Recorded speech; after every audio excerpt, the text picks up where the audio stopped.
Assalamualaikum warahmatullahi wabarakatuh. Perkenalkan, nama saya Desta Handayani dengan NIM 0603 1282 328030. Kelas Indralaya Angkatan 2023. Dalam kesempatan kali ini saya akan memaparkan hasil proposal saya mata kuliah Metodologi Penelitian Pendidikan yang diampu oleh yang terhormat Dr. Dwi Hasmidiani, Sarjana Pendidikan, Magister Pendidikan, dan Ibu Dian Eka Amrina, Sarjana Pendidikan, Magister Pendidikan. Baiklah, tanpa menunda waktu lagi, saya akan memaparkan hasil proposal yang telah saya buat. Yang pertama itu bab 1 pendahuluan, terdiri dari latar belakang masalah, rumusan masalah, tujuan penelitian, dan manfaat penelitian. Latar belakang masalah. Perguruan tinggi merupakan lembaga pendidikan berfungsi untuk mempertahankan, mengembangkan, menyebarluaskan, dan menggali seni, ilmu pengetahuan, dan teknologi. Perguruan tinggi tidak berfungsi sebagai tempat untuk menyimpan sumber daya yang berkualitas tinggi, berprestasi tinggi, dan berorientasi pada masa depan yang lebih baik daripada yang pernah kita lihat. Perguruan tinggi diharapkan dapat menghasilkan profesional yang kompetitif untuk memenuhi permintaan pasar kerja. Oleh karena itu, mahasiswa harus mempersiapkan diri untuk memasuki dunia kerja dari sekarang.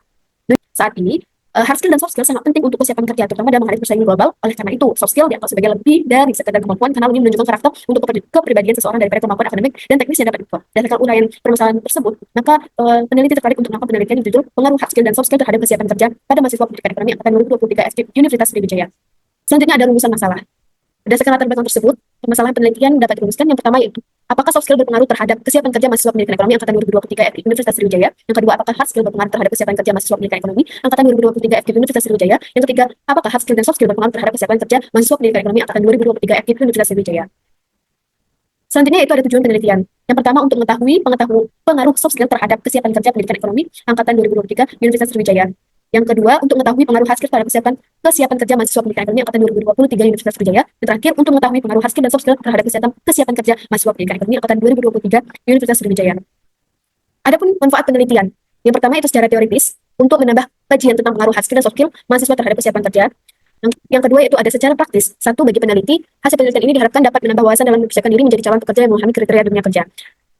Yang kedua, bagi mahasiswa pendidikan ekonomi angkatan 2023, sebagai pengetahuan bagi mahasiswa untuk mengetahui pengaruh hard skill dan soft skill terhadap kesiapan kerja mahasiswa pendidikan ekonomi angkatan 2023. Yang ketiga itu bagi pihak lain, agar bisa menjadi masukan untuk perkembangan penelitian dan sebagai referensi terhadap penelitian yang relevan untuk penelitian selanjutnya. Sumbangan pikiran dalam bentuk skripsi untuk menambah referensi bagi penelitian sejenis.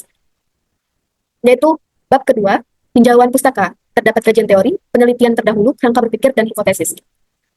Pertama yaitu kajian teori. Di sini menjelaskan ada 3 variabel. Yang pertama itu hard skill, soft skill, dan ada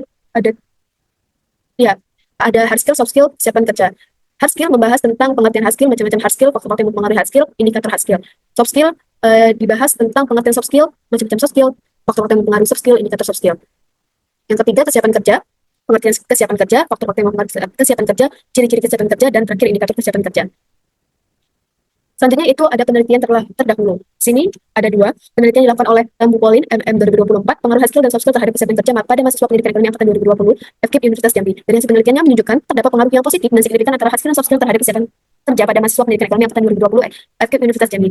Bersama penelitian saya yaitu sama-sama menggunakan soft skill, hard skill, dan kesiapan kerja sebagai variabel. Perbedaan penelitian saya dengan penelitian Tambung Bolen MM yaitu lokasi penelitiannya. Yang kedua, penelitian dilakukan oleh Sari dan Menunggal 2023 pengaruh soft skill dan hard skill terhadap kesiapan kerja mahasiswa di bank syariah. Dari hasil penelitian ini menunjukkan secara simultan atau bersama-sama maupun parsial, soft skill dan hard skill berpengaruh positif dan signifikan terhadap kesiapan kerja, yang berarti bahwa semakin baik soft skill dan hard skill, maka kesiapan kerja seseorang juga akan semakin tinggi.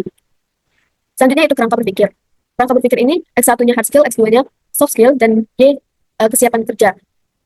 Ini menandakan hard skill nanti diuji parsial, uji T, dan kedua hard skill soft skill ini akan diuji simultan yaitu uji F.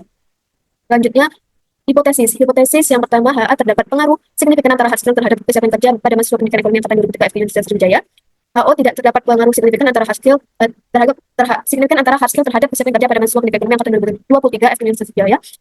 Yang kedua, hipotesisnya HA terdapat pengaruh signifikan antara soft skill terhadap kesiapan kerja pada mahasiswa pendidikan ekonomi angkatan 2023 FKIP Universitas Sriwijaya. HO-nya tidak terdapat pengaruh signifikan antara soft skill terhadap kesiapan kerja pada mahasiswa pendidikan ekonomi angkatan 2023 FKIP Universitas Sriwijaya. Yang ketiga yaitu HA-nya terdapat pengaruh signifikan antara hard skill dan soft skill terhadap kesiapan kerja pada mahasiswa pendidikan ekonomi angkatan 2023 FKIP Universitas Sriwijaya. HO tidak terdapat pengaruh signifikan antara hard skill dan soft skill kesiapan kerja pada mahasiswa pendidikan ekonomi angkatan 2023 FKIP Universitas Sriwijaya. Selanjutnya itu bab 3, metodologi penelitian. Terdapat metode penelitian, variabel penelitian, ada DOF, definisi operational variable, populasi, teknik sampling dan sampel, jenis dan sumber data, teknik pengumpulan data, instrumen penelitian, uji coba instrumen, dan teknik analisis data. Nah, yang pertama yaitu metode penelitian. Dalam penelitian ini menggunakan penelitian kuantitatif yang bersifat deskriptif dengan menggunakan metode penelitian korelasional. Alasan peneliti menggunakan metode penelitian korelasional karena untuk mengetahui pengaruh antara dua variabel yaitu hard skill dan soft skill terhadap kesiapan kerja mahasiswa. Selanjutnya itu variabel penelitian. Dalam penelitian ini ada dua macam variabel, yaitu yang pertama variabel independen atau variabel bebas X. Variabel bebas dalam penelitian ini adalah X1-nya itu hard skill dan X2-nya itu soft skill. Selanjutnya variabel dependen atau variabel terikat Y. Variabel terikat dalam penelitian ini adalah kesiapan kerja. Baiklah, selanjutnya yaitu definisi operational variable. Yang pertama X1-nya hard skill. Hard skill yang dimasuk dalam penelitian ini yaitu mahasiswa yang memiliki kemampuan dan keterampilan untuk mempersiapkan diri mereka di dunia kerja nantinya. Mahasiswa yang memiliki kemampuan teknis atau hard skill ini memiliki indikator diantaranya satu keterampilan teknis, dua ilmu pengetahuan, tiga ilmu teknologi, dan tiga ilmu teknologi. Selanjutnya itu soft skill X2-nya. Soft skill yang dimaksud dalam penelitian ini adalah keterampilan interpersonal dan intrapersonal yang penting untuk kerja maksimal, penting untuk dikembangkan dalam kehidupan sehari-hari dan di tempat kerja. Maka yang harus dimiliki oleh mahasiswa sebagai calon pekerja diantaranya satu komunikasi, dua pandangan, tiga etika. Dengan soft skill, mahasiswa dapat memilih pekerjaan sesuai dengan kecerdasan, bakat, dan minat yang dimilikinya. Selanjutnya itu variabel Y-nya, kesiapan kerja. Kesiapan kerja yang dimaksud dalam penelitian ini adalah kondisi yang menggambarkan kesiapan seseorang untuk melaksanakan tugas atau pekerjaan dengan keterampilan, tanggung jawab, fleksibilitas, komunikasi, pandangan diri, kesehatan, dan keselamatan diri. Dengan kesiapan kerja, mahasiswa memiliki satu, mempunyai pertimbangan yang logis dan objektif, dua, mempunyai sikap kritis, tiga, memiliki kemampuan dan keinginan untuk bekerja sama dengan orang lain, empat, memiliki keberanian untuk memberikan tanggung jawab sendiri, dan yang kelima, memiliki kemampuan untuk menyesuaikan diri dengan lingkungan sekitar. Selanjutnya yaitu populasi. Populasi dalam penelitian ini adalah mahasiswa program studi pendidikan ekonomi angkatan 2023 Universitas Sriwijaya. Jumlah populasi mahasiswa program studi pendidikan ekonomi angkatan 2023 Universitas Sriwijaya sebanyak 94 orang. Yang terbagi menjadi dua kelas. Untuk lebih jelasnya bisa dilihat pada tabel di bawah ini, yaitu ada kelas Indralaya dan kelas Palembang. Kelas Indralaya berjumlah 65 mahasiswa dan kelas Palembang 28 mahasiswa.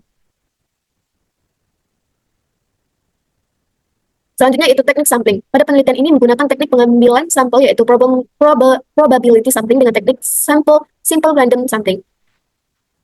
Selanjutnya itu sampel. Sampel yang akan digunakan dalam penelitian ini adalah teknik pengambilan sampel simple random sampling. Dengan demikian untuk menentukan jumlah sampelnya peneliti menggunakan rumus Yamane dan Isaac and Michel yang bisa dilihat di PPT ini dengan rumus N sama dengan N per 1 plus N dikali pangkat 2. Keterangannya N merupakan jumlah sampel yang diperlukan, N kecil jumlah sampel yang diperlukan, N besar jumlah populasi, tingkat kesalahan atau sampel error biasanya 5%. Selanjutnya itu jenis dan sumber data. Jenis data. Penelitian ini menggunakan skala pengukuran yaitu skala Likert. Maka jenis data yang paling tepat digunakan dalam penelitian ini adalah data ordinal. Sumber data. Data yang diambil dalam penelitian ini adalah data primer. Dalam penelitian ini data yang diperoleh secara langsung dari responden kepada pengumpul data atau bersumber dari tangan pertama, yaitu melalui penyebaran 75 angket yang nantinya diberikan pada mahasiswa pendidikan ekonomi angkatan 2023 WFK Universitas Sriwijaya yang berkaitan dengan pengaruh hard skill dan soft skill terhadap kesehatan kerja. Data sebentar dalam penelitian ini, penulis mendapatkan data dari buku, artikel, dan sumber lainnya yang dianggap relevan dan berhubungan dengan penelitian ini. Selanjutnya itu teknik pengumpulan data. Di sini menggunakan angket. Teknik pengumpulan data dalam penelitian ini yaitu dengan cara menyebarkan kuesioner menggunakan Google Formulir sebagai media dan mengisi kuesioner kepada mahasiswa. Angket atau kuesioner yang digunakan pada penelitian ini adalah angket tertutup atau dengan kata lain tipe pertanyaan dalam angket ini adalah berupa pertanyaan tertutup. Pemberian skor yang akan digunakan dalam penelitian adalah skala Likert. Jawaban dari setiap item instrumen yang menggunakan skala Likert mempunyai tingkatan. Tingkatan tersebut dimulai dari positif sampai yang negatif. Sangat setuju yaitu skornya 4. Kalau skor posisinya 4, setuju itu 3, tidak setuju, PS itu 2, sangat tidak setuju itu 1. Skor negatifnya kebalikannya. Selanjutnya itu ada instrumen penelitian. Pada penelitian ini tentunya merupakan data yang berhubungan dengan hard skill dan soft skill, sehingga dalam penelitian ini peneliti menggunakan angket sebagai alat bantu dalam pengumpulan data. Selanjutnya, uji coba instrumen. Yang pertama itu uji validasi instrumen. Untuk uji validasi instrumen dalam penelitian ini menggunakan korelasi produk momen, yaitu rumusnya sebagai berikut. Bisa dilihat di slide PPT ini, R X sama dengan N sigma X dikurang buka kurung sigma X tutup kurung sigma Y tutup kurung per akar N dikali sigma X pangkat 2 dikurang sigma X pangkat 2 tutup kurung. Kemudian N dikali sigma Y pangkat 2 dikurang X Y kuadrat. Selanjutnya itu ada uji reliabilitas instrumen. Dalam penelitian ini menggunakan rumus alpha from batch untuk menguji reliabilitas instrumen. Yaitu bisa dilihat di slide PPT ini ada rumusnya R11 sama dengan K per K dikurang 1 dikali sigma O di pangkat 2 per sigma O pangkat 2 kali T. Selanjutnya itu ada teknik analisis data. Yang pertama itu analisis deskriptif data. Statistik deskriptif dalam penelitian ini akan diukur nilai pemusatannya dengan langkah-langkah. Yang pertama menentukan jarak sama dengan nilai maksimal dikurang nilai minimum. Yang kedua itu menentukan banyak kelas dengan melihat banyaknya kategori yang ditentukan. Dalam penelitian ini ada 4 kategori yaitu sangat tinggi, tinggi rendah, dan sangat rendah. Yang ketiga menentukan interval. Yang keempat membuat tabel distribusi frekuensi sesuai dengan angka sebelumnya. Selanjutnya itu ada teknik analisis data. Ini analisis deskriptif data tadi, 3 menentukan interval itu sama dengan jarak dibagi banyak kelas. Selanjutnya itu ada Yang kedua itu uji persyaratan analisis. Ada uji normalitas dan ada uji linearitas. Yang pertama itu uji normalitas. Dalam penelitian ini untuk uji normalitas menggunakan uji Kolmogorov-Smirnov. Bisa kita lihat dengan rumusnya Ks sama dengan 1,36 N1 ditambah N2 per 1 N1 dikali N2. Selanjutnya itu uji linearitas. Uji linearitas digunakan untuk mengetahui apakah variabel bebas dan variabel terikatnya mempunyai hubungan linear atau tidak. Untuk mengetahui hal tersebut, kedua variabel diuji dengan menggunakan uji F atau taraf signifikan 5% yang rumusnya yaitu F rek sama dengan RK rek per RK rek. Baiklah, selanjutnya itu yang ketiga, uji asumsi regres. Ada uji analisis regresi linear berganda. Menurut Sugiono, dijelaskan analisis ganda dengan dua persamaan. Uji persamaan regresi berganda dihitung dengan rumus Y sama dengan A ditambah B1, X1 ditambah B2, X2 ditambah E. Ini masih uji asumsi regresi, selanjutnya itu uji hipotesis. Ada uji T dan uji F. Uji T dengan rumus T hitung sama dengan R akar kuadrat N dikurang 2 per akar kuadrat 1 dikurang R kuadrat. Uji F sama dengan FH sama dengan R pangkat 2 per K dibagi 1 dikurang R2 per N dikurang K dikurang 1. Selanjutnya itu koefisien determinasi dengan rumus R2 sama dengan R2 dikali 100%. Terima kasih, sekian pemaparan proposal dari saya. Apabila ada salah kata, saya mohon maaf. Saya tutup dengan wassalamualaikum warahmatullahi wabarakatuh.